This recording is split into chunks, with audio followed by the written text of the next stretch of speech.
Mount Pleasant man reached out to us concerned that an officer who pulled him over wasn't wearing a mask.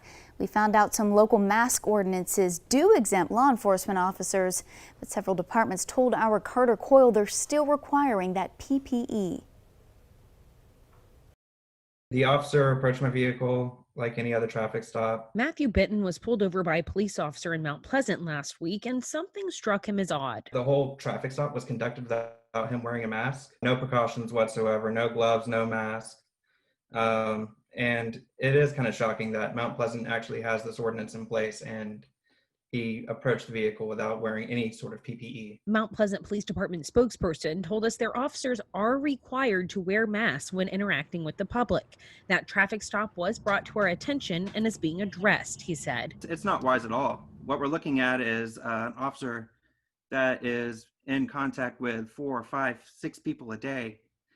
That's just in traffic stops, not to mention his own officer. And that's potential to spread the virus that much more quickly. At this point, I think it's second nature for most of the officers to do it. Goose Creek Police Chief L.J. Roscoe says back in March, they double-checked safety bags and PPE for officers. She's now requiring them to wear masks. Anytime they come in contact with the public, they are to wear a mask. Even though that we can't really reduce the face-to-face interaction, we can try to reduce the possibility of them coming in contact, direct contact with somebody that may already be COVID positive on a call.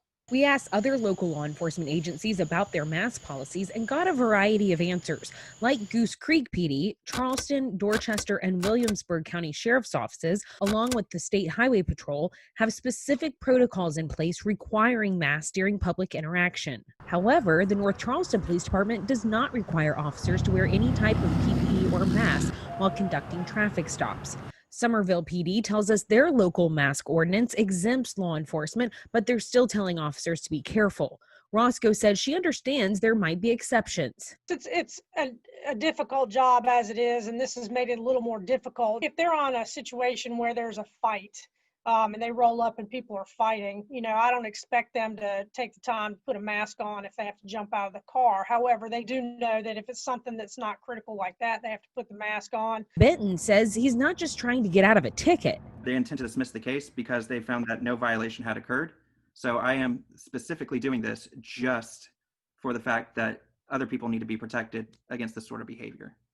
He's hoping as police protect the public doing their jobs, they also protect themselves and others from COVID-19. Carter Coyle, Live 5 News.